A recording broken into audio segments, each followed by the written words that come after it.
Trap Squad, Trap Squad, Trap Squad, Trap Squad. Hey, Clickbaity political. Yeah, Thirst Trap, Trap Squad, Squirrel Squad. Our mission is critical to speak the truth to the masses. Yeah. We here for the fight. We ain't started, but we here to finish it. Sick and tired of seeing the privilege. Take advantage of the weak and the innocent. So we let a voice be heard. Every single weeknight. Unapologetic. Yeah. Black people, despite this white supremacist system that we live through on a daily, we still throwing up those acorns cause we represent Clickbaity. Yeah. Trap Squad, Trap Squad, Trap Squad. Let me hear ya. Trap Squad, Trap Squad. Throw those squirrels up if you with it. Trap Squad, Trap Squad. Yeah, I see you, yeah, I see you. Trap Squad, Trap Squad. Trap Squad, Thirst Trap, Trap Squad, Trap Squad. Trap Squad, let me hear ya. Trap Squad, Trap Squad. Throw those squirrels up if you with it. Trap Squad, Trap Squad. Yeah, I see you, Trap Squad. yeah, I see you. Trap Squad, Trap Squad. Clickbaity, Thirst Trap. Thirst Trap, Thirst Trap. Yo, my brethren Marcus, Wagwan, we back again. Ladies and gentlemen, you are tuned into Clickbaity Political Thirst Trap. If you are on YouTube, subscribe and like right now. Let's fuck up the algorithm. If you're on Facebook, share this thing right now. If you're on Twitter, what you waiting on? Let's go. Marcus, how you doing, brother? I'm good, man. I'm good. All the way live. Yeah, man. Fucking awesome, dude. Like another day to be a black person in America. Another day to be a progressive in America. Another day to be who I am in America. Dwayne, something happened to our screen on the inside. Are we black? See, we still Dwayne, we black over here, baby. We black as hell over here, Dwayne. Okay. Okay. Okay. All right. All right, cool. Yeah, there you go. Yeah, so no, it's all good. There we go. There you go. Yeah, man. All the way live, man. All the way live from ATL, shawty. What it do, baby? Marcus, we got some news to get into today. Some of it sounds like, it's political. Everything is political. Even the shit about Tiger Woods, the shit we didn't get into last night, is all political, man. We can make it relevant to what's going on in politics today. So much shit to talk about, my friend. What is good with you?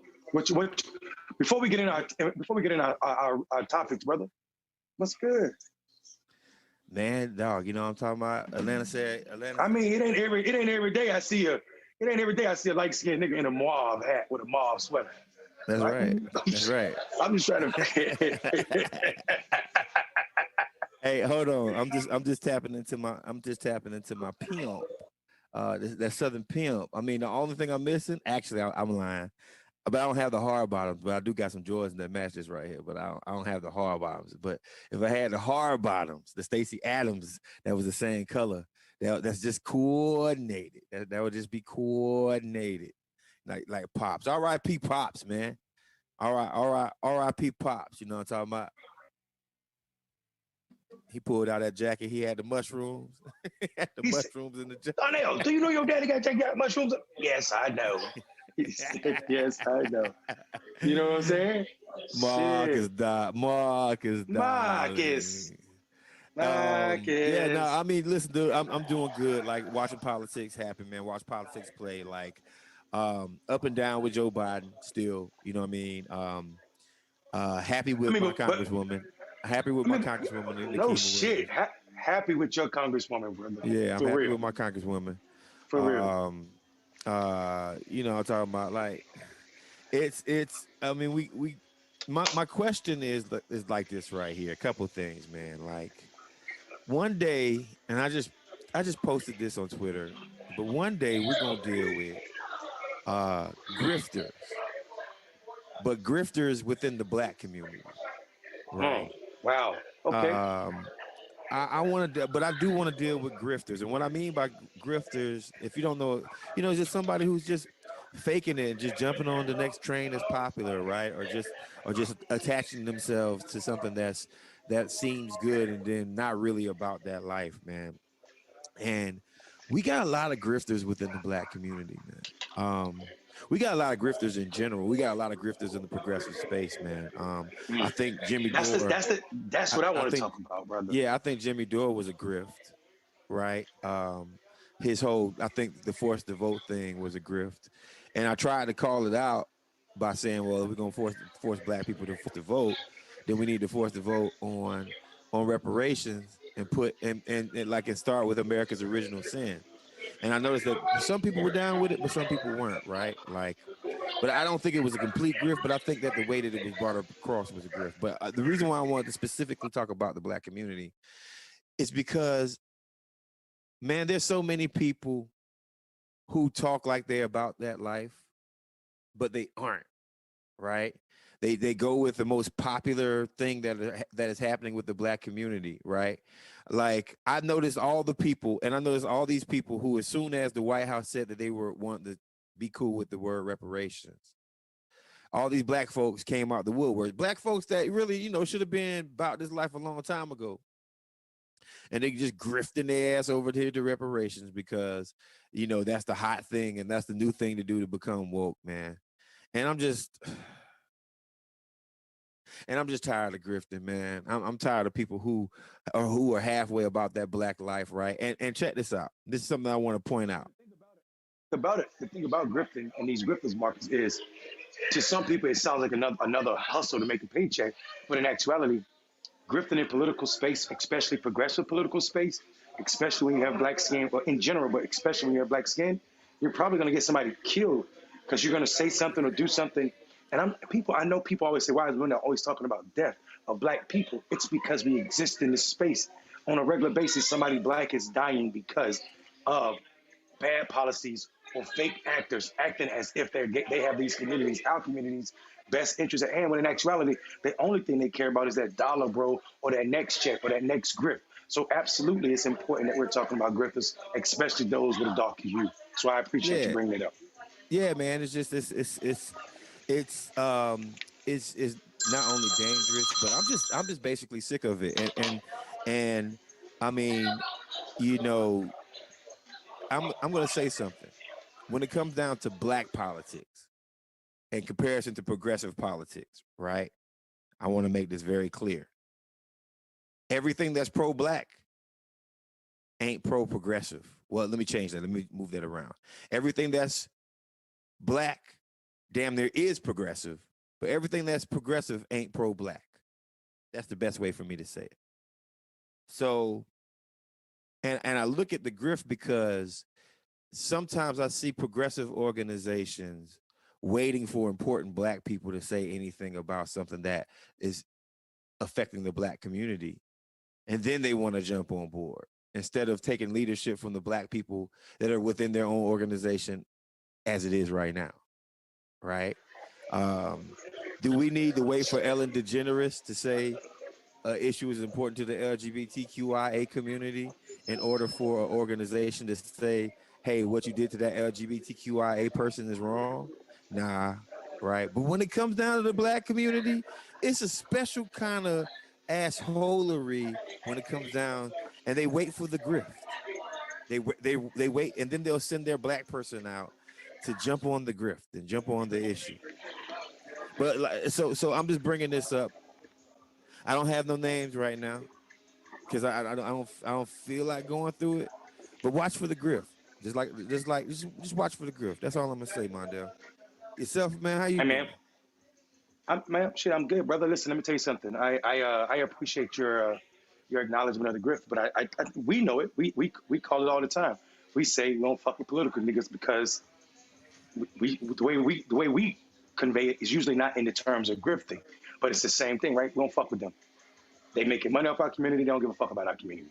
And we can name tons of organizations, black organizations, getting that paper right now, securing the bag, big time. That ain't really doing the work for our community. So I hear you. And every day ain't got to be a name calling day. You know what I'm saying?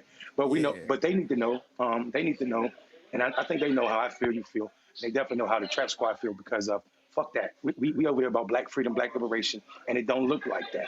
We the way you show up for black community is every motherfucking day, with or without the news media, with or without it being a popular culture, with or without Anderson Cooper telling you which black man getting choked out or killed by a cop is important. All of them are. So it's our job to call out the grifters like you did, for sure, but it's also our job to continue to present policies and solution practices that could work and get us closer to liberation and freedom, brother. I got one name. I got one name who's grifting off the Black community right now. and her name. And what brought me up? This is I am going to say one name. It's Senator Kirsten Sinema. Oh, From Arizona. No, she's not a part of the black community, but she's grifting right now. Let me tell you why she's grifting. Because today she acknowledged all of the African American leaders from the past to the present in Arizona. Good thing, right? Like she acknowledged them, right? And on the same token, she turns right around and she supports not ending the filibuster. She supports the filibuster. Then one of the most racist institutions possible, right? Created to literally keep states that had black representation and black voters and black people in them from being able to pass laws that would benefit African Americans. That's where the filibuster. That's where it came from. That's where it came from, right? And she's grifting because all these folks who put on a kente cloth and take a knee and don't support reparations, all these folks who came down to Georgia, raised how many millions of dollars, and I haven't heard them say anything about a black person yet. They go back to their home states like, job well done. We got our people paid. Trust me, I know. And when I say this, I know because I live in Georgia. I live in Fulton County. I know y'all people that came and y'all are grifters. Y'all just came on board, jumped on the let's get black people voting train, and then haven't said a word about reparations since they left Georgia. Right? yeah, Marcus. Let's keep it a buck. I mean, I know somebody in the super chat just said we should talk about Nico House. I don't talk about Nico House because I do real progressive political work, and he does not exist in that space. He exists in a space where people can be YouTube famous for talking about shit they've never done. I can't name one candidate that's been elected because of Nico House. One progressive policy passed because of Nico House. He's not organizing communities in real space. He's only a factor because YouTube and his followers said so. People buy into these personalities. If his fans check his resume and put it up against anybody I'm talking about or I'm talking to or the people I share space with, i.e. Marcus, then Nico House wouldn't be a factor. So Nico House is a grifter online because the world allows that, because we have this culture where blue check individuals are important. That motherfucker don't mean shit to my community. And any nigga I know gonna say Nico House helped him go vote, or is the reason he voted, or he broke some news on some policy, or he helped advocate for it. He's full of shit, is what Nico House is. I'm going to take a different route because I talked to Nico. Nico's a friend. I don't agree with Marcus. Friend of Marcus. Yeah, of mine. I mean, he's a friend of mine. I ain't gonna sit here and lie, right? And we've had knockdown, drag out arguments about forced voting, about all kinds of shit, right? I'm just gonna leave it at this. I don't agree with him. Like we don't agree about issues, and there are issues that we do agree about, right? But like you bring up my name. How about this right here? Here's how I work. Here's how Marcus Farrell works. You bring up my name, I'm coming at your throat. You don't bring up my name and you keep it moving, then I ain't got nothing to say to you, right? Nico ain't brought up my name in a negative way whatsoever, right? And that's the gist of it with me. You know what I mean? So, but the gist of it with me is I've never been considered an ambassador or diplomatic. That's not my role. If you are capping for some bullshit, and he was capping for some bullshit with that Jimmy Dore shit and a lot of other shit, that shit is dangerous. And by dangerous I mean you put targets on black and brown women's back in the squad unnecessarily for some shit that you knew nothing about.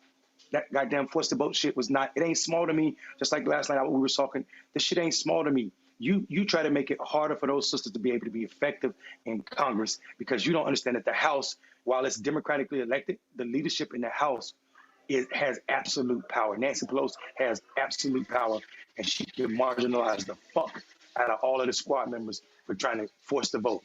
And that shit does not work. What happens is you end up with the sisters on the side of Republicans, and that's it. Because Republicans trying to get Democrats to force the vote, meaning challenge what's going to happen to Nancy Pelosi's leadership.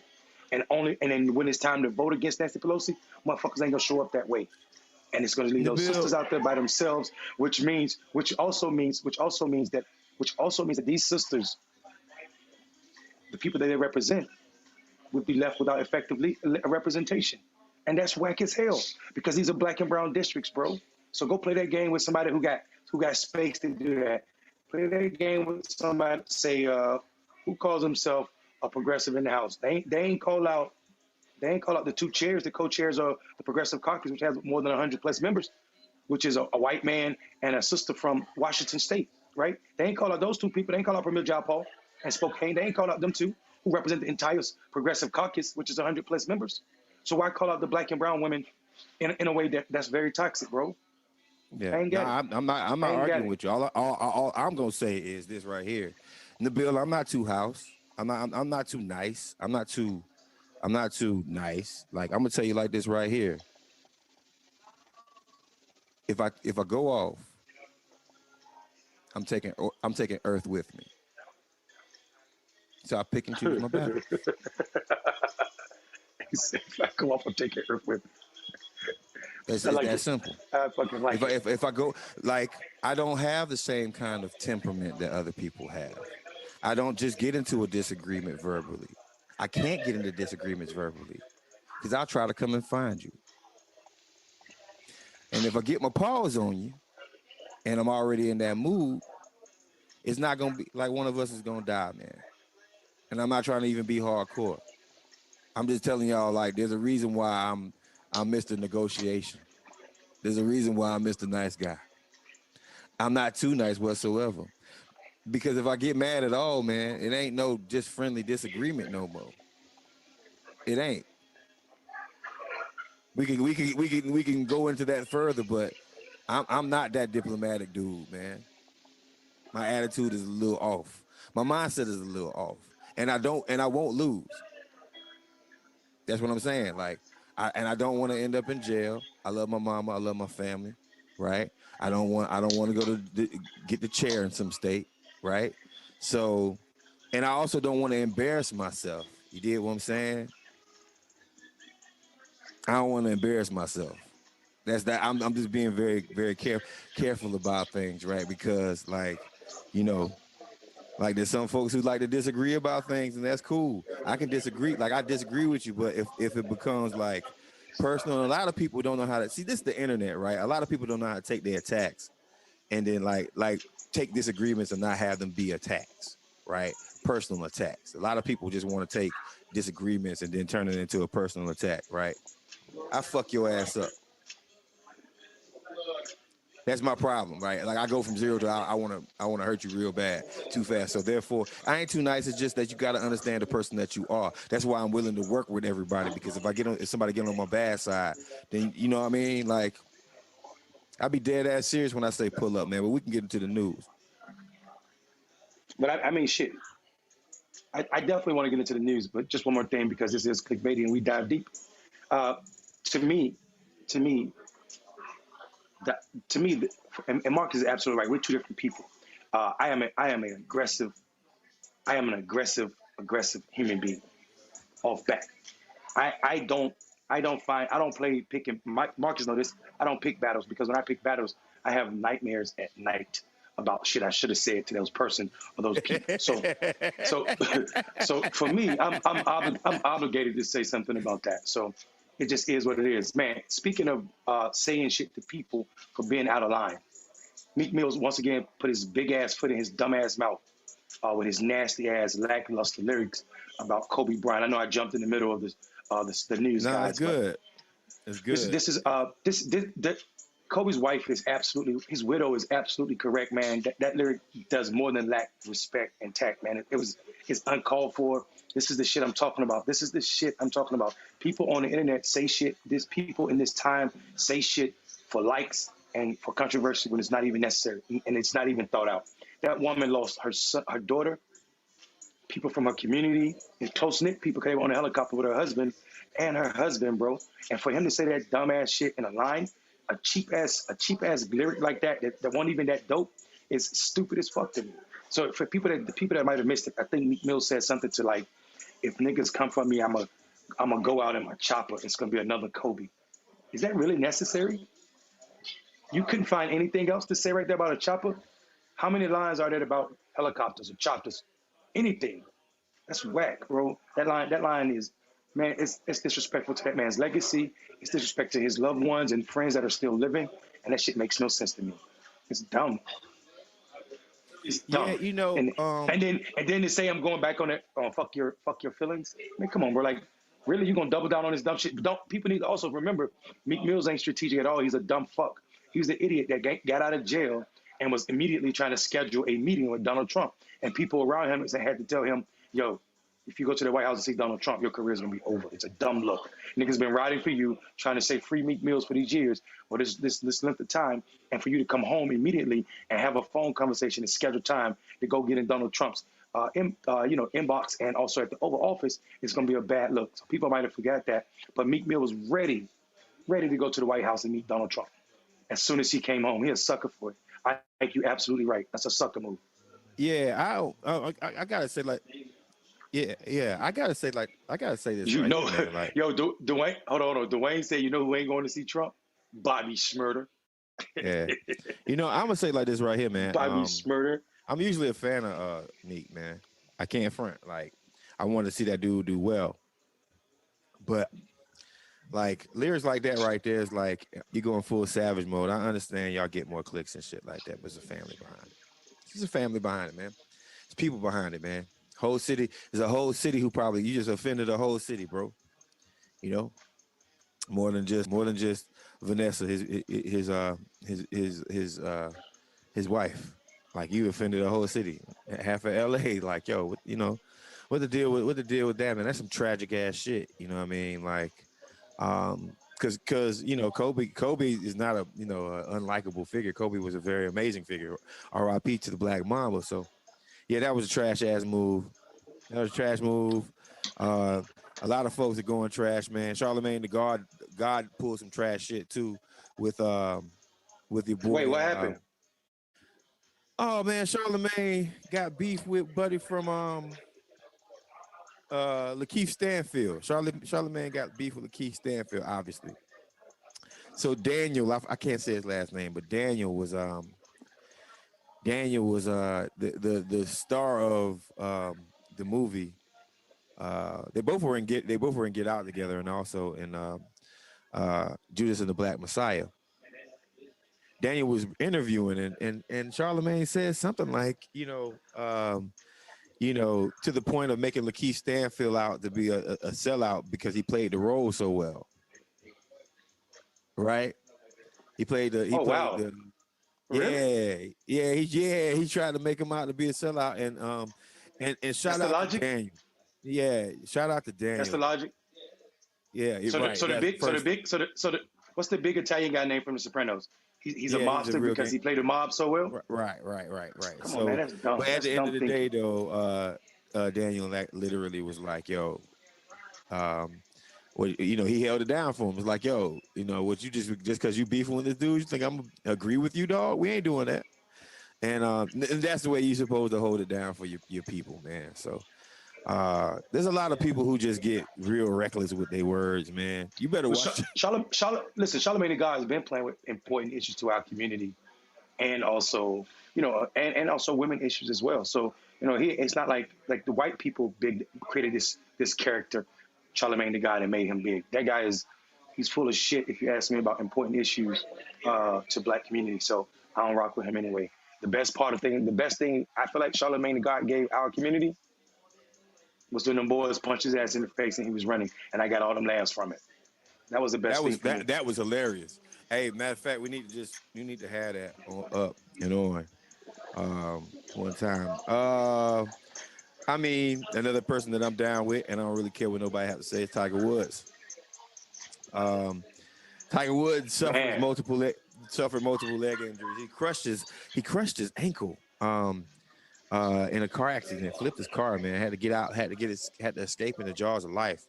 And black folks are nuts because black folks immediately went to oh, he back on that shit again. You know what I mean? Like I saw all the nastiest jokes of him. He must have been lit. He must have been taking Percocet. He was chasing around a white girl. It was actually 7 a.m. in the morning, and he was not on drugs. He was speeding, but he was not on. You're right, Marcus. That is some the jokes was the dude was lucky to be alive. The car flipped Right. multiple times, bro. Multiple times across the median, and that's one. And people don't even know this is actually a public policy problem. This is why I said everything is political. This is an extremely notorious, dangerous spot in LA where many people have died and lost their lives right there, because of how dangerous that space is. This brother was. He actually stuck around to do something for black people. Now, these were famous black people. Of course, it was Jada Pinkett and some other people that he was teaching golf lessons, and they were sharing videos and everything. So after the beer Classic or whatever the golf tournament was, the Beard Open, once it was over, or not the Beard, I'm sorry, Hyundai, was over, he stuck around to help out other black folk. And for people to laugh at this brother almost dying, literally dying, it's just, I don't know, man. That's kind of weird to me. I get that people don't fuck with Tiger Woods because of his thoughts, but I think, I don't know. I feel like this shit right here was. That could have been another moment like Kobe Bryant. We could have lost a young brother who was extremely impactful, who's really just coming into himself outside of golf, and the loss of, his whole life, which was his dad. Really, he's really just getting over that shit. Yeah, and he came back from and what people don't know injury. Is he was back. He's on his 5th back surgery right now. He's recovering, bro. Yeah, he came back from, and I mean, to be honest with you, like, see, I'm just not the kind of cat that's gonna cancel people forever. Right, I'm going to point out issues that folks had, but I ain't going to cancel you forever, right? Tiger made his mistakes. Tiger also suffered financially for it. Tiger also suffered karma-wise for it, too, because right after those major mistakes, Russ started hurting his back, started making bad decisions, started not taking care of his body the same way, and started becoming more fragile as an athlete. Had to have a whole bunch of surgeries, started coming back from them surgeries and stuff like that. And this happened. So it's always sad to see. I mean, the only person that, honestly, man, some of these people, let me change that. Some of these people, like Rush Limbaugh dying, I don't know if I can be sad at that. But Tiger Woods getting hurt, crushed, his leg crushed, I don't like that too much. Well, and listen, let's be serious. There's a lot of black men that are rich in this country. Most of them are rich because of sports, right? Sports ball, right. So now let me extrapolate a little further than race. There are a lot of men in this country that are athletes, right? Black and white and brown and AAPI. Nobody, no athlete, not excluding any of them, none of their foundations give more money than Tiger Woods. No athlete in this country gives more money than Tiger Woods to scholarship, education scholarships. Who you think need and get those scholarships? So people can say what they want to about people. I mean, I just need people to show and prove. So those jokes. So to say that, for people to say to me like, oh, you were happy when Rush died, but not when Tiger. Rush was out here doing good for people. Rush Limbaugh for years said all black men should be locked up for being drug dealers, predators, thugs, and come to find out he had over 40,000 illegal pills in his house. So he was a drug dealer, drug user that he was talking about in our community, causing people, giving fire to some shit that was destroying our community. Everything is political, y'all. You got to also understand this too. Tiger was winning at a historically white man's game while having sex with white women. Yeah, that's right. I'm gonna say it again. A lot of Tiger hate, even though Tiger was a piece of shit for a little while. A lot of Tiger hate and the vitriol that came from Tiger Woods came from white men because he was beating them at a white sport and having sex with white women on some Jack Johnson shit. They don't know who Jack Johnson is, brother. You should have said that for your person. I love Jack Johnson. You speaking over our audience here right now. What? No, I'm not. Y'all don't know who Jack Johnson was. Y'all know Jack Johnson is. We'll come back. Somebody put it in the chat. Somebody put it in the chat. Y'all can put it in the LinkedIn, but he was on some Jack Johnson shit. Having sex with white women, winning at golf. You know what I mean? Driving nice cars, talking a little shit, and designing the most complicated and beautiful golf courses too. So he wasn't just beating them at their game. He was also designing the most effective meaning challenging courses around the world, bro.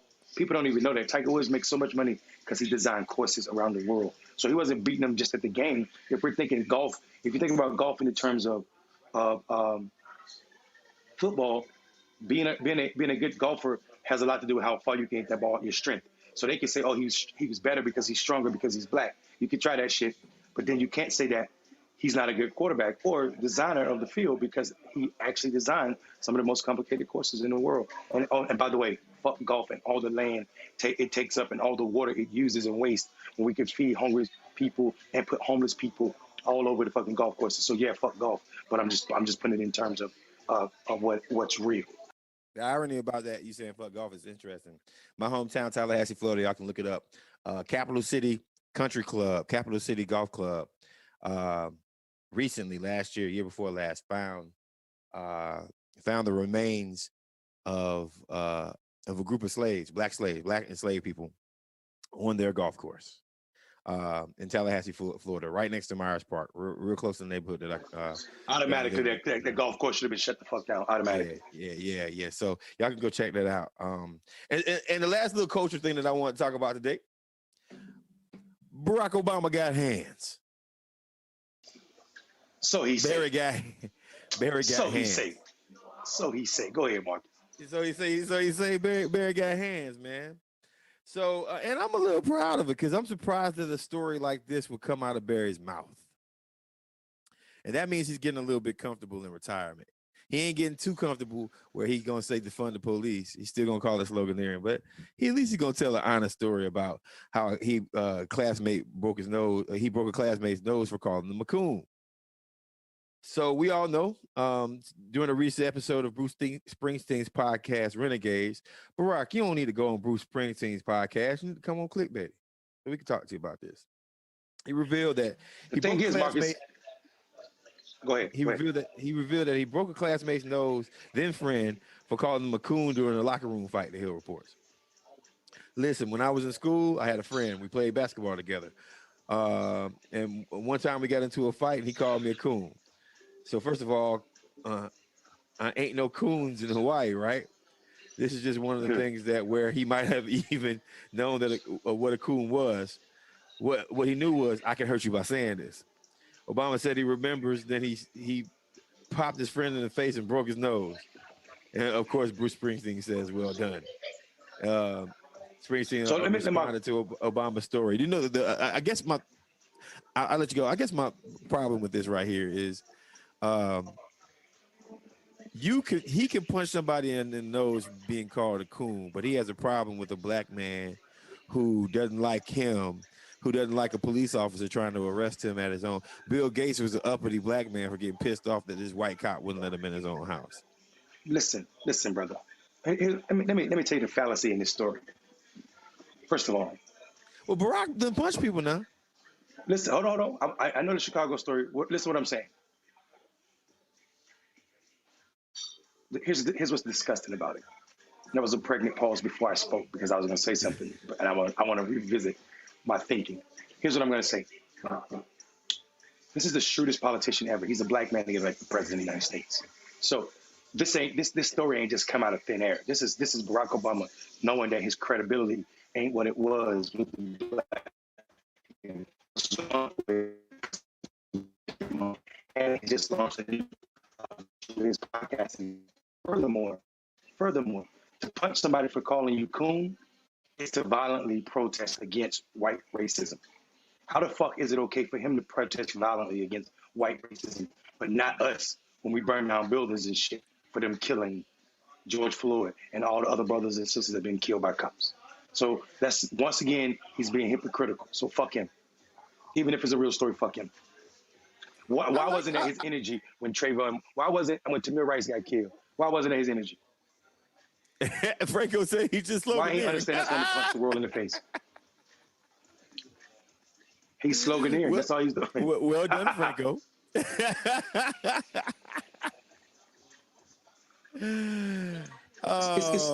This two-edged sword is crazy to me because he's Barack Obama. He get to be violent about racism, but we can't. It's also selfish. It says that I can be pissed. It says that I can be pissed off. Barack is creating. You think Barack is creating this in his head? You don't think he real about it? No. What I'm saying is it's a hypocritical moment. The fact that you've already said the fact that you're on record for this many years for being anti-black anger, and he is anti-black anger. If you see him, if you hear him talking to black people, how he talked to black men at Morehouse, and how he talked to everybody about pulling your pants up and be more respectful, all that stupid shit, and the shit he wrote in his book about Skip. All of that shit are signs. All of those are signs of your anguish against black protests, violent protests. Here's the problem with it though. It shows his selfishness. Listen to what I'm saying, Marcus. Barack's telling this story and laughing about it. Says that it's okay for me to be violently angry about racism got pointed towards me, but not the rest of you niggas. Because I'm still the exceptional nigga. So I can get on TV and tell this story, and guess what? I'll never be called Barack Obama the thug. I'll never be called Barack Obama a gangster That's right. or super predator. So what's more believable, Barack Obama getting called a coon and him punching that person in the face, or Marcus Farrell getting pulled over by a big bubble sheriff and completely inebriated, and that sheriff letting me drive home? Which one? The sheriff letting you drive. The sheriff letting you drive home. Because that happened. But and I didn't make that up, and I'm just wondering, like, is it because of the book? I mean, you know, maybe that did happen to him. But don't you think we would have heard that story by now? I'm just all I'm saying. Why you ain't tell that story when Floyd? Why you ain't tell that story when Floyd got killed? It would have been the perfect time to say I already punched somebody before too, so I know how these young folk feel. Because when I was a young man in school, I punched a classmate for calling me a coon. Would have been the perfect time to say that. That ain't what that motherfucker said. That's all I'm saying. Good point. That's all I'm saying. I would be remiss to say, if, just like you pointed out, he did get into a fist fight when he was a senator in Illinois with Hollywood Hendon. We should bring Hollywood Hendon on, man. Maybe he'll talk about it. He probably will, because I think he feel like he got the best of Barack. I think he did, but Barack stole him, though, from what I understand. Barack stole him. You know what I'm talking about? And he was trying to pull some, you know, from what Hollywood says, he was trying to pull some neoliberal BS, and that was going to hurt the west side of Chicago, and Hollywood wasn't having it. And they both kind of got, you know, in their feelings, and Barack stole off on them. But we'll never know. Maybe we'll get Hollywood on, and we can slowly talk about that. So. But that was it for the culture, man. You want to do this commercial break and take a little break real quick and then come back? Yes. All right. But, you know, before we get on the break, though, please like, share, subscribe. Clickbaity Political Thirst Trap. Go over to our Patreon account. If you're on YouTube, please subscribe. Go ahead, Marcus. Go to YouTube. Subscribe. If you're on Facebook, make sure you like all the artists that help contribute to our show. We're going to figure this shit out. We're going to figure this shit out. Watch this. Yeah, that's Lord. And, I'm going to say Marcus, I'm going to say the platform, you tell them what to do. Marcus, okay. I'm going to say the platform, you tell them what to do. If you're on Facebook, share. If you're on Twitter, retweet. If you're on YouTube, subscribe. Like. Who said niggas couldn't work together? Look at that. You see what I'm talking about? Look at that. Hey, let's take this break. Trap squad, trap squad, trap squad, trap squad, trap squad, trap squad, trap squad, trap squad, trap squad, trap squad, trap squad, trap squad, trap squad, trap squad, trap squad, trap squad. Hey, clickbaity political. Yeah, thirst trap, trap squad, squirrel squad. Our mission is critical to speak the truth to the masses. Yeah. We here for the fight. We ain't started, but we here to finish it. Sick and tired of seeing the privilege. Take advantage of the weak and the innocent. So we let a voice be heard. Every single weeknight. Unapologetic. Yeah. Black people, despite this white supremacist system that we live through on a daily, we still throwing up those acorns cause we represent clickbaity. Yeah. Trap squad, trap squad, trap squad, let me hear ya. Trap squad, trap squad. Throw those squirrels up if you with it. Trap squad, trap squad. Yeah, I see you, yeah, I see you. Trap squad, trap squad, trap squad. Thirst trap, trap squad, trap squad, trap squad. Let me hear ya. Trap squad, trap squad. Throw those squirrels up if you with it. Trap squad, trap squad. Yeah, I see you, yeah, I see you. Trap squad, trap squad, trap squad. Thirst trap, trap squad, trap squad, trap squad, trap squad. Trap squad, trap squad, trap squad, trap squad, trap squad, trap squad, trap squad, trap squad.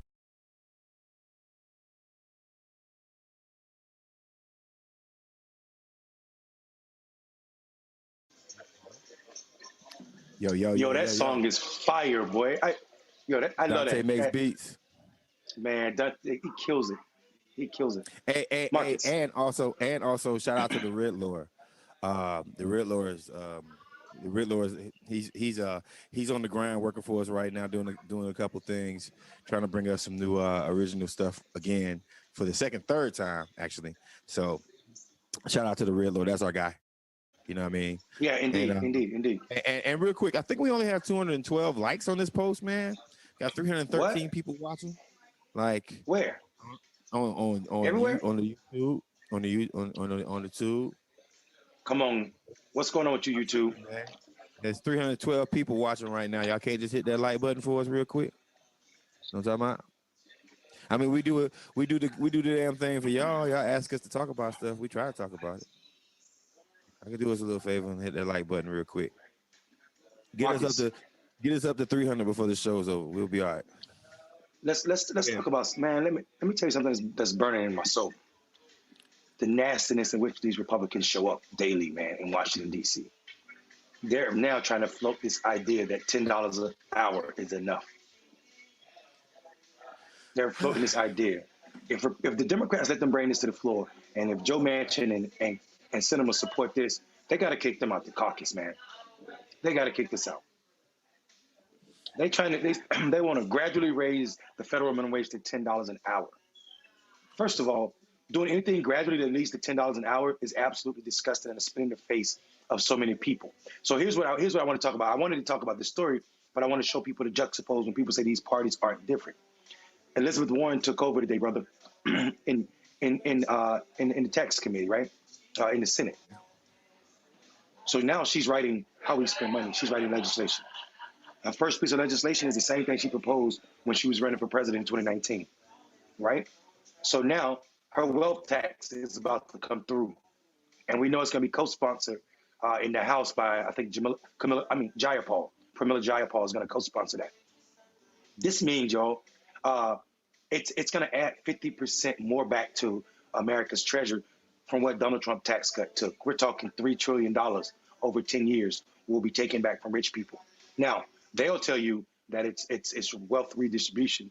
I'll tell people it's finally us getting something from the motherfuckers. It's small, but something from the motherfuckers that they should have been paying in a long time. Yeah, I mean, if you think $10 an hour is worth it, and they allow, see, the thing is though, like, how visceral are we gonna fight against it, right? Yes, there is a difference between the Democratic Party and the Republican Party. It just seems like when Republicans get power, they don't have blockades to what they want to do. They just do it. And Democrats, we just sort of, oh, he hit me in the arm, I got an owie. Instead of being like, man, I will blow up your whole spot, punch you in the mouth, tell your constituents you ain't shit, and try to get a date with your husband or your wife. We don't play dirty like they do. We don't play dirty like they do. And it's more than just in DC, man. I'm gonna get back to $10 an hour, but I think about HB 31 and SB 421 here in Georgia, man. And also the bill that they got going on in Arizona. I'm gonna explain these three bills real quick. The bill in Arizona and the bills that are going on here in Georgia. They're trying to end no excuse mail voting here in Georgia. They're trying to implement new voter ID requirements. They're trying to add witness requirement for male voters. They're trying to add witness requirements for male voters, right? They're trying to restrict drop box access. They're trying to create new voting ID requirements for mail voting, restrict weekend voting, therefore souls to the poll. They're trying to get rid of souls to the poll. And they're willing to take hits on their own constituencies just to make sure that they don't have massive amounts of black voters voting. And this is targeted at the black community. This is Republicans saying, we don't care. We're going to do what we need to do to win elections no matter what. And that's why if the John Lewis Act is not passed in Congress, and it's if they don't pass that act, it's just pointless to have Democrats. You heard me? I'll repeat it. If with a Democratic House and Senate, if that bill is not passed, it's pointless to have Democrats. If the filibuster isn't ended, it's kind of sort of pointless, even though we know that there's two very moderate Democrats that are blocking the way. If we can't get some of this stuff done, it's just pointless having us as a party. In Arizona right now, the Republicans in the state legislature in Arizona are literally asking Georgia citizens, Georgia residents, Arizona residents, to give them the option to choose who the presidential electors are in a presidential race. I want y'all to hear that again. Damn the will of the voters. The Arizona legislature, the Republicans in Arizona, want to decide for the voters who has won the state of Arizona in a presidential race. That's a bill that is up right now in the state of Arizona. So, more than just in Congress. But yeah, you're right. But the good thing though is like the states are trying all this crazy shit. Democrats in Washington have to act for this reason. I mean, like you talked about John Lewis. Everybody knows HB1 is going out the House probably this week or next week, right? HB1, a large part of HB1 is John Lewis legislation, right? It's trying to get people more access to the ballot and limit how much money can be in politics. It's talking about creating matches, donor matches, so people who can get a certain amount of donors to give to the money, not the amount, a certain amount of people to give to their campaigns will have the funds match, which expands who can run for office and run successful campaigns, which is also something that benefits Black people. So we know when the money field is leveled in this way, incumbents have a bigger problem of being reelected. So that's one thing. You eliminate that money, those money interests, and their influence on politics. That's powerful. Also, HB1 is looking to create some uniformity around the drop boxes, mail-in ballots, and also registering to vote online. So if this legislation is passed through the Senate, it's a no-brainer, right? Like, so it's a massive piece of legislation, but it does more than just limit the amount of money. It also pushes for John Lewis, the John Lewis legislation, and also, like I said, expand access to the ballot. So these states, all the shit that the states are doing right now can be nullified if we simply focus on HB1 and we start pushing people towards HB1. Yeah, we need to pass HR1 and HR4. Very simple things. You guys need to look it up. We're not going to spend too much time on it, but those are the two laws that we need to take notice of. Okay, well, I want to get into, I guess, our next story for tonight. And that is fake January 6th rioters. My God. My God. Oh my God. Marcus, before we leave HB1 at the federal level, people should also we should also talk about streaming that live, especially the part where Stacey Abrams will be testifying for Congress in support of HB1. I'm down. When is it? I'll let you know when we get a date. Man, I listen. I gotta go on vacation sometime soon. My God, I need a beach. I'm taking vacation next week. Yeah, I need a beach. I understand. We on lockdown, man. I got one of the big masks, and I'm immunized right now too. And I need to get out of here, man. I need to see some blue water or something. You know what I'm talking about? Because I love all y'all. I love all y'all to death. But y'all need me mentally. Y'all need me mentally stable, bro. And this house is starting to make me lose my shit.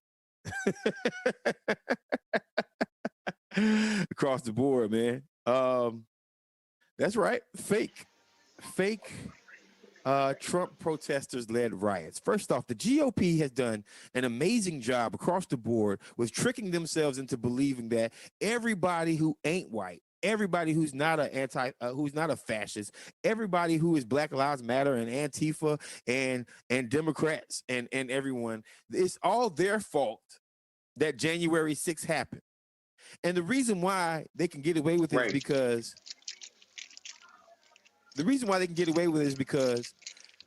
Republicans who support, who believe these election hoax theories, I am no longer going to call them duped. They're idiots. And they're idiots who are allowed to vote. It's very simple. They are allowed to, and they should be allowed to practice their American duty, right? But they're not smart people because the research and the facts that they even try to pull out at this point is so outlandish, yet it's so backed up that even Clarence Thomas is pushing election fraud theories right now. A whole ass Supreme Court justice believes Whose wife the already election, got in trouble. His wife already got in trouble for supporting the January 6th riots. So now you got this fool in Wisconsin saying that fake Trump protesters led the riots. This is from the roots from our girl Kedra Mans. Senator Ron Johnson is catching criticism for trying to distance. This is from the Griot. Trying to distance Donald Trump from the Capitol mob. On Tuesday, Johnson claimed agent provocateurs and fake Trump protesters were responsible for the deadly uprising in Washington, D.C. on January 6th. Yeah, you got it? You got it? Thousands of people I passed or who passed me along Constitution Avenue, some were indignant and contemptuous of Congress, but not one appeared angry or incited to riot. Many of the marchers were families with small children. Many were elderly, overweight, or just plain tired or frail, traits not typically attributed to the riot-prone. Many wore pro-police shirts or carried pro-police black and blue flags.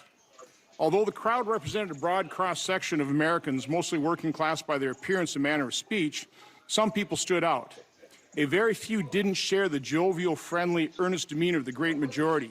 Some obviously didn't fit in, and he describes 4 different types of people: plainclothes militants, agents provocateurs, fake Trump protesters, and then disciplined, uniformed column of attackers. I think these are the people that probably planned this.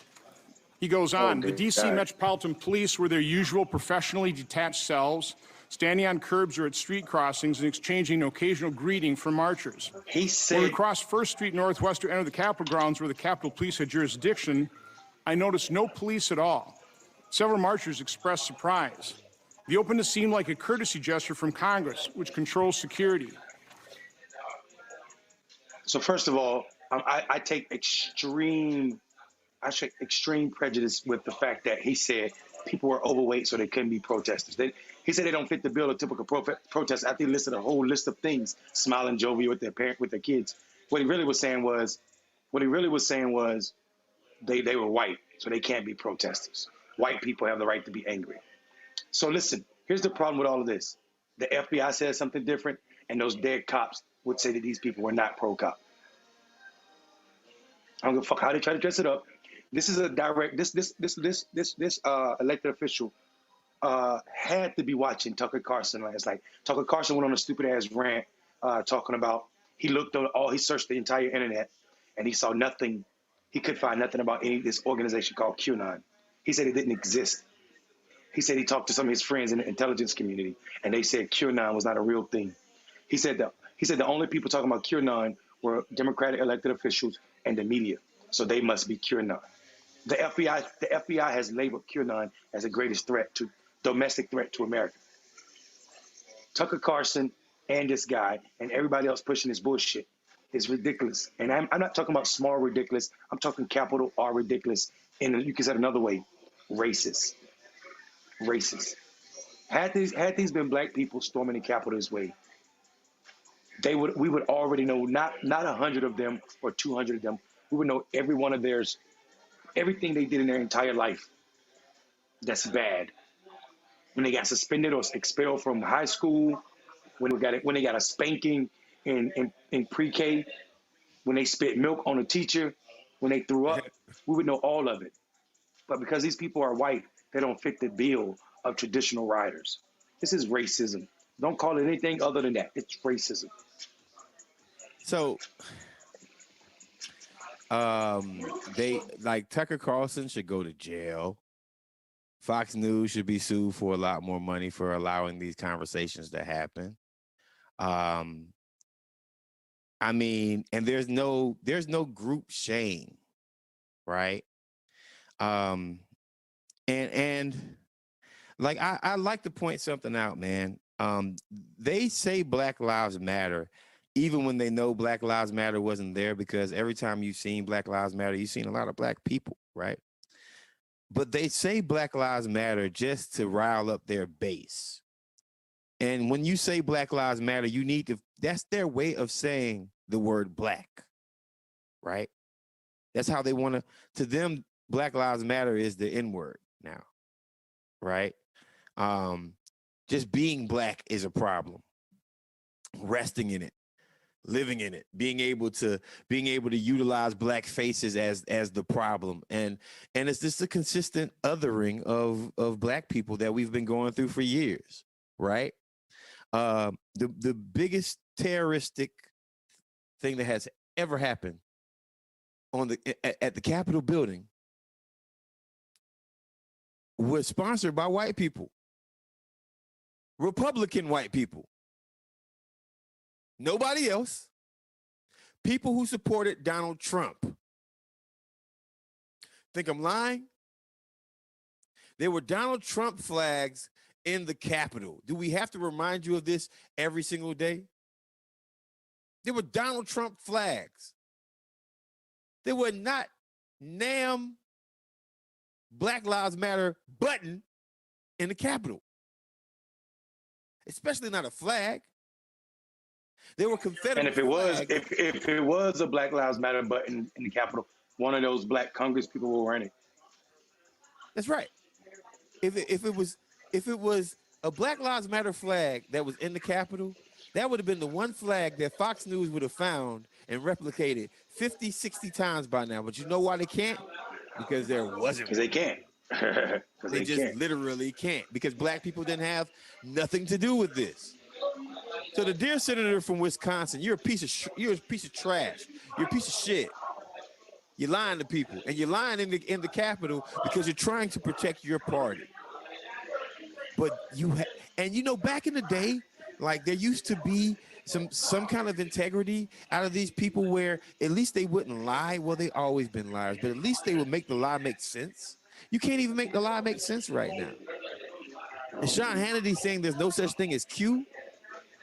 The people in the Capitol had Q buttons and Q shirts on. What are you talking about? Like these things aren't doctored at this point. This is not fairy tale land. This is white supremacists who support Donald Trump, and that's it. There's nobody else at this point in America. I want you to understand this. Marjorie. Let me use my Barack Obama voice.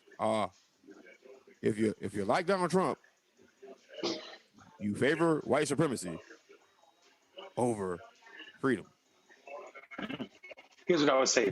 Everybody that voted for Donald Trump ain't racist, but if every racist that voted did vote for Donald Trump. I agree. So how are they capping today? Like, how are they capping today? That's why you have to I don't know what else to call these Trump supporters. Like, and here's my thing, right? Like, every Republican that got elected, every Republican that's in Congress right now, see, we're quick to move on, right? We're quick to move on. And the real story, because, the CIA covers up things for 25, 30 years. FBI covers up things for 25, 30 years, right? Classified things. So 30 years from now, because they're not going to let it come out now, but 30 years from now, we're going to hear all kinds of stories about how congressmen, congresswomen were a part of it, how they helped tell people where certain people were going to be at certain times of day. Because they're not going to get punished for it right now. I'm sorry, America, that's not going to happen. White people don't get punished like that. Facts. Marcus, let's keep it a buck right now, all right? 30 years from now, the shit that's going to come out, and at that time we'll probably be closer to white people not being the majority race in this country, right?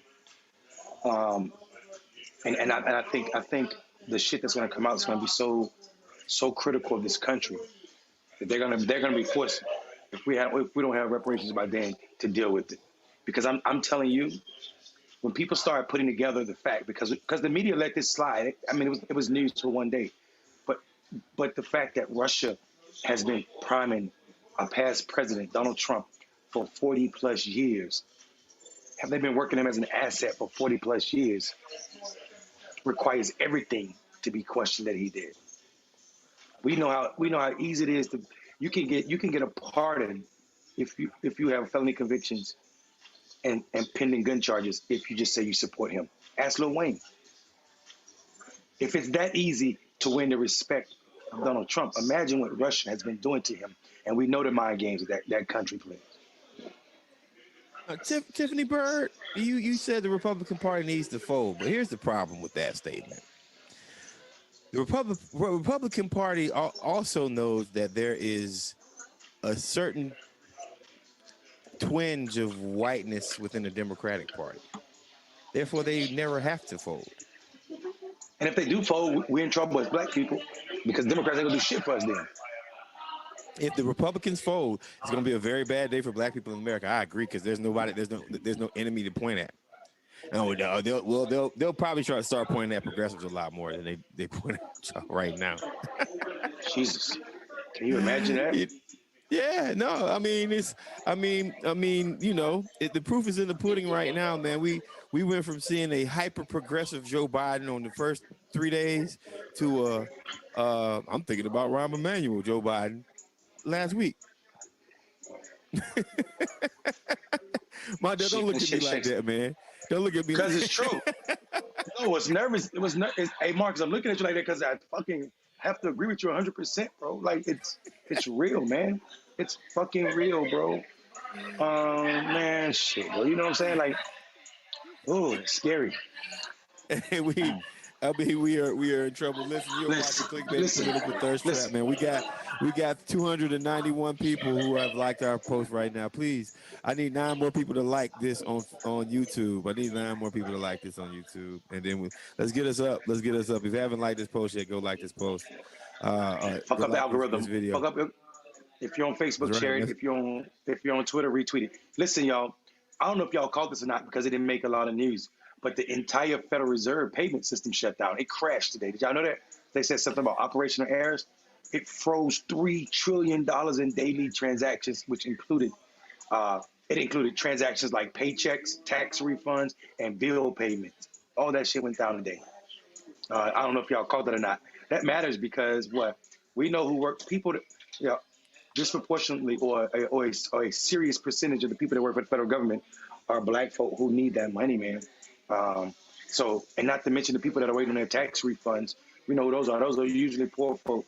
So it's absolutely, it speaks to the fragile infrastructure of this country and how we need to have a massive infrastructure plan that includes our technology, bro. That includes our technology. Agreed. I think that's a well put point. Technology, tech security, right? And not. Because, at this point, the American government is doing a better job watching Clickbaity Political Thirst Trap than it is watching Russians. And that's the problem. Wow. Say that again. No, because they're watching. Hey. Shit, they doing more than watching, bro. They taking notes. We're not saying anything that's not true. You know what I mean? It is what it is at this point, man. And also, are we really worried about the Fed crashing when we ain't really getting no money no way? Right. Yo, speaking of crashing, in the context, I wanted to talk about this when we were talking about Tyler Perry, about another person that I generally like.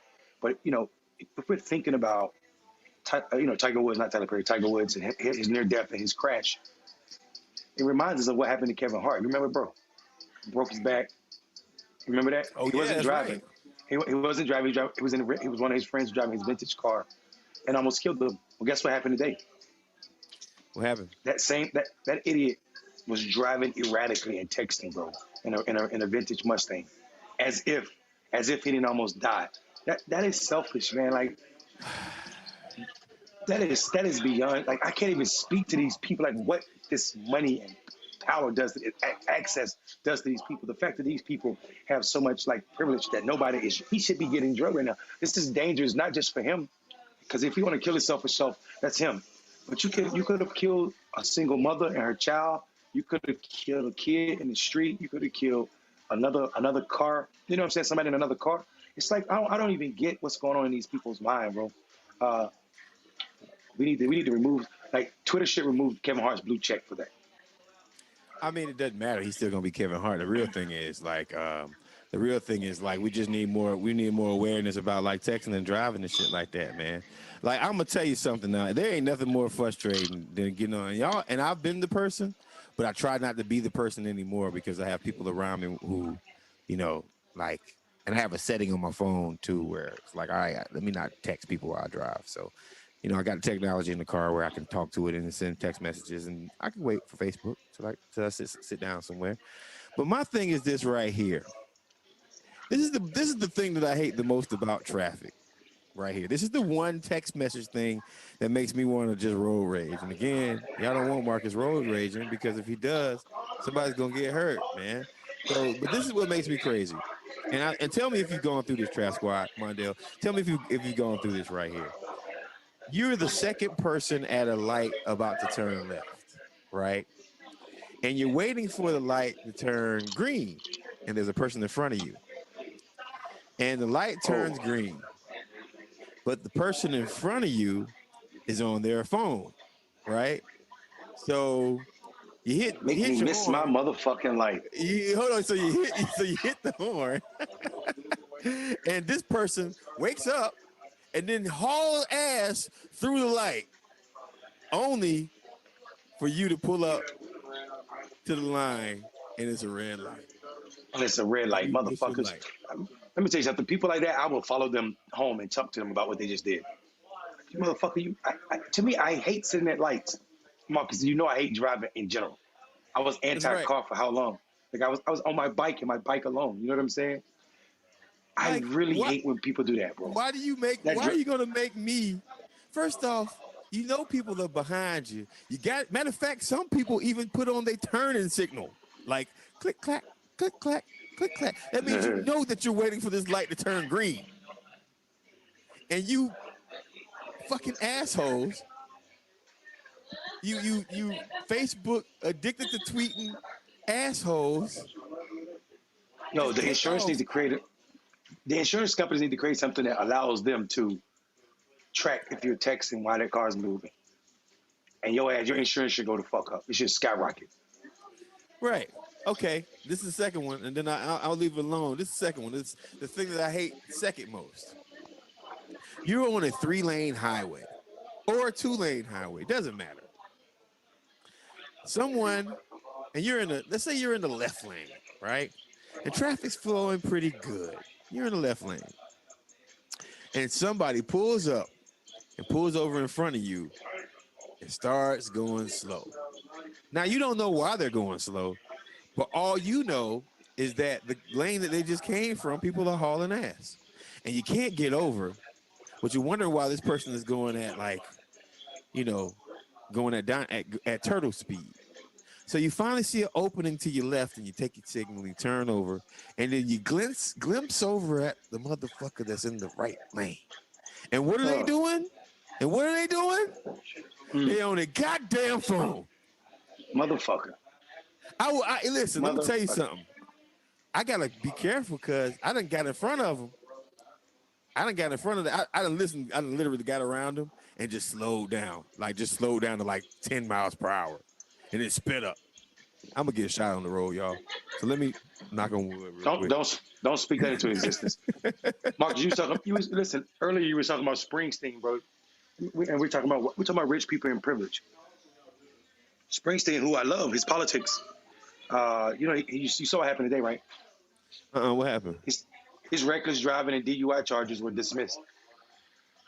They dismissed him because they said he wasn't drunk. He got pulled over. Well, this is politics too, because part of it was the cop that pulled him over, highly likely that he was a Trump supporter because he watched him take 2 shots of tequila and then pull him over after he took the 2 shots and charged him with DWI. But Bruce insisted that his blood was tested, and when they tested his blood, he was well below the legal limit. The problem, though, is and this is one abuse of power on the cops' part, right? That almost sounds like entrapment. And the second thing is like, there's no way in hell this would have been dismissed for me. That's right. No way in hell. No way in hell. I mean, also, Barack Obama was just on his podcast. That's true. Hey, let me turn off this microphone real quick. Barack, I got this little issue. You think you can help me out? No problem. Let me. Hey, shout out to all of our super chatters.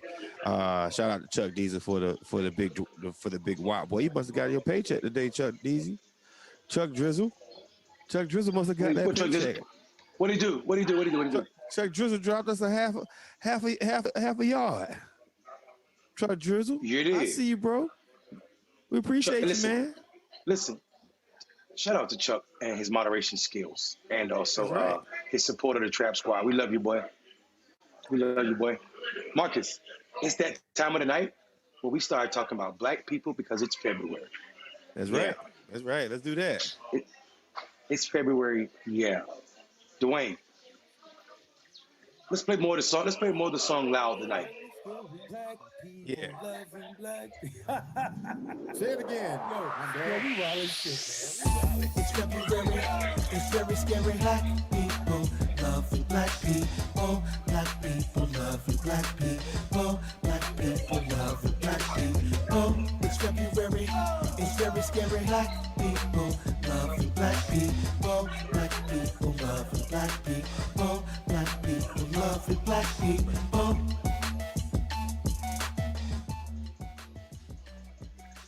Do a little puffy shake on. Puffy shake. Yeah, bad boy. But bad boy is not the guy that we're doing tonight. At least not I, said the wolf. Today, my Black History Month contributor to the World Society is a Black American man by the name of Jerry Lawson. Jerry Lawson was an African-American electronic engineer, and he is known for designing the Fairchild Channel F video game console, as well as leading the team that pioneered the video game cartridge.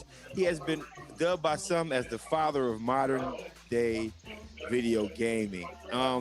Listen, guys, most of our games nowadays are we download them from the internet, right? I'm a gamer, I have most systems. The only thing I don't have is an Xbox at this point, but I have most systems, including the Nintendo Switch. And you still can go get Nintendo Switch games, even though it comes on the car. You still can go get Nintendo Switch games. Most people have had to buy a video game for their console, if you had a console, before PlayStation 3. Now, some of you younger folks never had to go to a store, walk to a store and buy a video game. But I remember being in line for 2K, 2K13, 2K12. I couldn't download it. You had to go to the store and actually buy these 2K games, and you had to go to the store and buy Madden the day that it came out.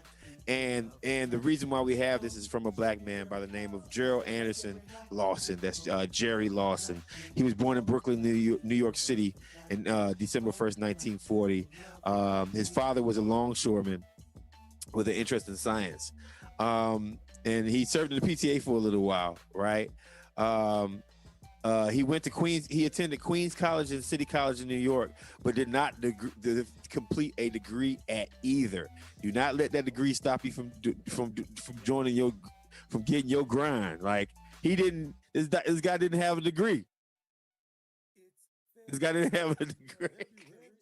He's considered the father of modern day gaming, and he didn't have a degree. He joined a semiconductor in San Francisco. He created the arcade game Demolition Derby in his garage, completed in 1975 F8 with Fairchild's new F8 microprocessors.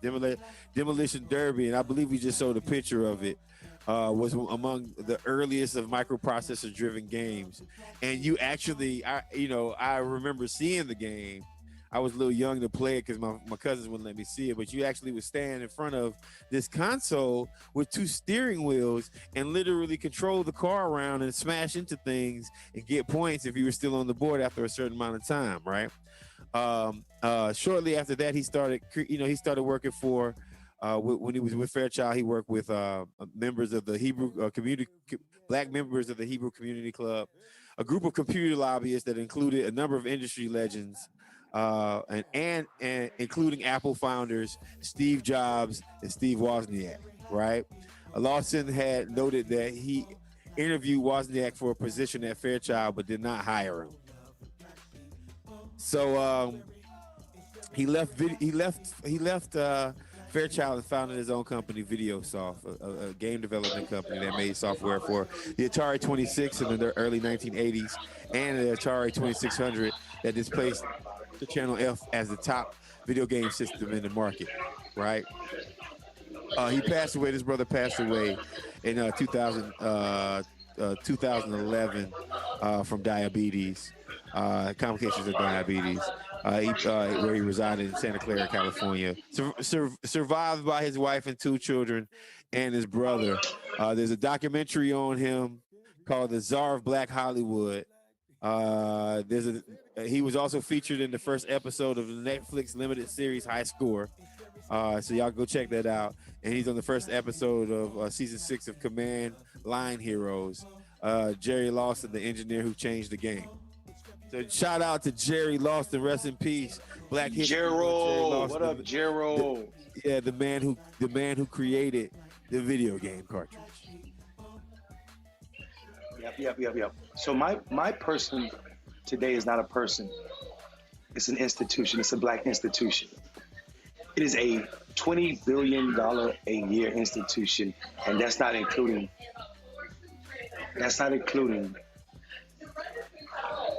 clubs and parties that money makes. I'm talking about hip hop. Hip hop is a creation of the ghetto, and I like hip hop so much because 1979 was an important year for hip hop, and it's also an important year for me because it was the year I was fucking born. So let me tell you all about hip hop. Hip hop was created based on 5 elements: MCing, DJing, graffiti, breakdancing, and what's the last one, Marcus? Graffiti, breakdancing, hip hop. What's the last I'm missing one? Turntables. Yeah, turntables is the part. Yeah. Turntables is the part. DJing, turntables. But so those 5 elements made hip hop. People don't know hip hop was created by just DJs using percussives, like beats, just scratching them. Literally, the shit they did to create these scratches are unbelievable. Hip hop was created as protest music. It was not recorded. It was not created in 1979, but it was not recorded on an album until 1979 because of the world's disdain for it. Disdain for what ghetto people, black and brown people forced to live in the ghetto by American policies created to motherfucking free themselves and also have a good time. It was protest music, and the reason I want to talk about hip hop is because the fact that white America makes so much money, so much of that $20 billion go to white America and the white world, and not black people who created that music as a way of alleviating and screaming about its pain, is similar to slavery and how America was made rich based off of slavery and the blood and sweat of black people. So hip hop is my black person of the year. Black person of the day, simply because it's an institution that reminds me that regardless of what black people do and how it's unpopular at times, when white people realize they can make money off of the sweat and suffering of black people, they will. And not only will they take it and make it theirs and make it profitable for them, they will also revamp it to a way that it strips it of its core. Hip hop today is not what hip hop was created for. There are a few protesters that still write rhymes, but for the most part, hip hop today is sold to white culture. White people go to concerts and buy and support this music, which is why Tekashi 69 is still relevant. Hip hop is no longer a protest music. Hip hop is a popular music, and it's for the detriment of the art form, and it's also to the detriment of our community.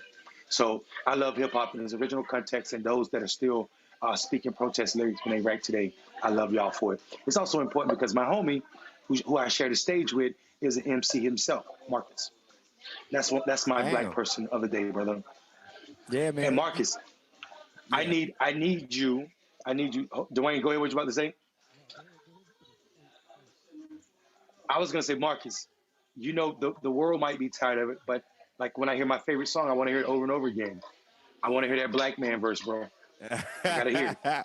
I'll do that. I'll I'm do that serious. black man verse. I'll do that black man verse again. But before I do it, let me say, man, you know what got me in like loving hip hop? I'll never forget it was the first time I heard uh Ghetto Boys. My mind's playing tricks on me. Don't get me wrong, I knew a lot of other songs before that, but uh This year, Halloween fell on the weekend. yeah, yo, Me and the listen, ghetto boys were trick or treating, that was the first robbing little song kids for bags.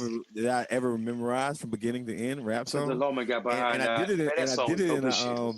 I did it in a talent contest, right? And I did it at Oh, a white really? school. I did it at a white school in a talent contest, and Oh, wow. and they said and they said, you know, I put the tape in, right? I found the instrumental, I put the tape in, right? And this was like before the talent contest, and you know, like I started rapping. I started rapping the whole song, and I never forget the white lady, turned the music down and was like, whoa, whoa, Wait, wait, wait, wait. You whoa, you whoa, you whoa, were at whoa. a white school and you did that at a white school? Hell yeah. Hey, check this out. All of my classmates were like, go Bernard, go B, go B. Anyway, I had to sit out the talent show. But I was the default winner in my mind. In my Because of mind too, being Marcus. I wasn't even yeah. there and you beat all the motherfuckers. Yeah, I beat Oh, everybody, man. Cuss words and all that, man. Cuss words and all that. Are you trying to make me rap, man? bro, you know I want to hear it, bro.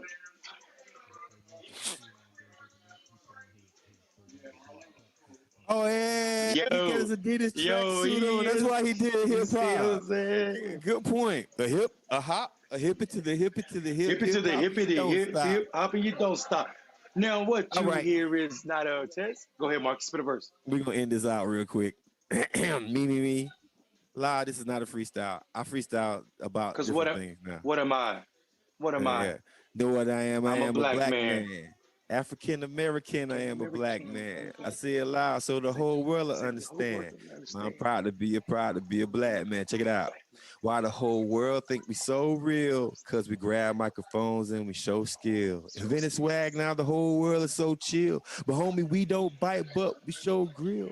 Started off as slaves, now that's irrelevant. Now that we own land and rent the residence. Some of us cook coke, some of us presidents. Some of us don't vote, but leave evidence. And them stereotypes come around a whole lot. And homie, I roll blunts, I like to smoke pot. But we all ain't thugs, not the whole block. Some of us don't rap, but got a jump shot. And I can admit, I think they fear me. They just want to arrest, don't want to hear me. And my queen is the best, she only cheered me. And that DNA tested only cleared me. Black man, you know what I am? I am a black man. I am a black African man. American, I am a black man. I say it loud so the whole world will understand. Well, I'm proud to be a black man. You know what I am? I am a black man. I'm a black African man. American, I am a black man. I say it loud so the whole world will understand. Well, I'm proud to be American. Yep. Oh, I got the horn. The horn came out of nowhere. Oh, we got it now. We got everything for you. Yeah, well, Clickbait is a well-versed, uber dynamic show where you might see some rap flows every now and then as we go forward along into the future. Don't think I've been. See, Listen, here's Marcus. See, Marcus rap in the traditional sense of the art, protest, telling you that it's okay to be proud to be a black man. I'm just ratchet as shit, nigga. Tell him I'm ratchet as shit. You got something? You know I'm ratchet as shit. I want to hear. I can't come on the show. I can't come on the show and tell you to spit a verse, and I have on a tracksuit and not say something. You better come with it. You better come with it, man. I want to freestyle though. Give me a word. I'm a freestyle. Give you a word, and we're gonna freestyle. Hold on, not you. Dwayne, give me a word, or somebody from the Trap Squad, give me a freestyle. Because Marcus wild as shit. Marcus will say some crazy shit. I ain't fucking with Marcus right now. Oh, niggas don't want me to freestyle. Give me a word. Tell the Trap Squad to give me a word. I got a word, Mondale. Let's use that. Ooh, I am a black man. You know what I am? I am a black man. That's all I'm saying. So if people wanted me to hear some shit, somebody said gentrification. Oh, somebody said gentrification. Infinite content said gentrification. Yo, check your phone for notifications. Niggas is playing game and taking out places to live. We call it gentrification. Don't spill. Y'all gotta keep the words coming though. You gotta keep the words. Come on, Mark. You know how this shit goes. You give me the word. Am I jumping in when on I this say the word. thing? Yeah. Y'all got some moves we for some try and southern get free. slang. Every word I say be like bang. Clickbait is doing our thing. On a daily, sipping on some Baileys. Girls call me crazy. I'm messing with your lady. Hey, baby. I'm right across the street, but all I really want to do is get money and eat. So I eat MCs on the daily, sip on something like Baileys. Y'all girls don't call me crazy, and my eyes will be hazy, lazy. Hazy. I'm dark skinned and wavy. Hey, you hear me? I'm dark skinned and wavy. Eat my biscuits covered in gravy. I'm a country boy. You can check the slang.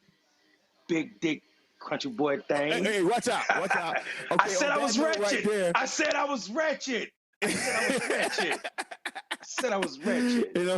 And on that note right there. I done dug that through slugs at where the thugs at. Came back and asked where the love's at. And all I got was hug cats. Because y'all is small town like the Rugrats. You get swung at with baseball bats. You get the gat against the fitty hat. I know you don't want that.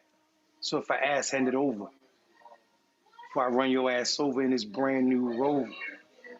That's what I'm talking about. Check me chilling. Oh, yo, nigga, I'm trying to freestyle. Go ahead. I'm drunk. Oh, I'm not about to rap no more. Cause see, I hold a whole concert live right here, dude. And nigga, what's wrong with that? Well, because I ain't getting enough super chats for that. First off, like, you know what I'm talking about? Like Trap Squad. Listen, the Trap Squad like it, nigga. Oh, I appreciate the Trap Squad. I only got to give you a little bit, man. Listen, Marcus won't give y'all a full motherfucking concert, just like he's scared to give me this basketball one-on-one. Scary ass nook. Nah, you can get this. Y'all make Marcus play me one-on-one. Yeah. You don't have to make me. I'll do that blindfolded, bro. It's gonna be like, you want me to make pancakes after I finish whipping your ass? Yo, you can't steal my shit. No, you can't. Hey, the way he can't steal my shit. That was my shit in the chat. Blouses. You didn't say it. I said blouses. I said blouses. Yo. Hey, Marcus, I'm gonna dunk on your ass in a purple velvet outfit. We can do it live. Hey, y'all, me and Marcus gonna play one-on-one. The rim's gonna be dropped down to 9 feet so I can dunk on his ass. Because I can't do that 10 feet shit. My knees ain't gonna let me do 10 feet. Yeah. But I get you at 9, boy. Hey, Mondale, you gonna hurt yourself, man. I'm not even gonna name a date. Name a date. Name a date. It don't matter. If you lower the rim, you ain't gonna score at all, bro. March 3rd. We playing regulation rim, regulation ball. March 3rd. Yeah, you better move that thing back up so you have a chance to get your shot to the March 3rd, bro. Is it a game? Going March 3rd. Hold on, what's March 3rd? You gotta give me some time to get out the cigar. Trap Squad, you see? Oh no, I'm still gonna beat your ass even if it is March 3rd. We could beat tomorrow. I'll whoop your ass. I'm just trying to make sure I'm clear. You know what? We'll come back to this. Nigga, Marcus, let me tell you how old I am. Marcus, let me tell you how old I am. I'll cross your ass up in slow motion, nigga.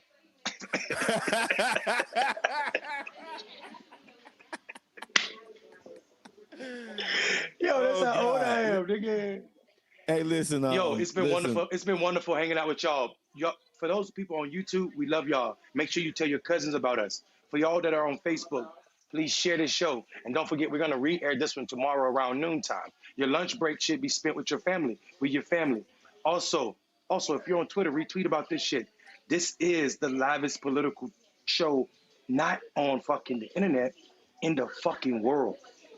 Marcus Farris half of it, I'm the other half. And we've been doing this almost a year for y'all. We love the content, we love y'all, we love offering it to you. So I'm saying good night by asking you to share our show. Marcus, how you gonna say good night? Peace out, man.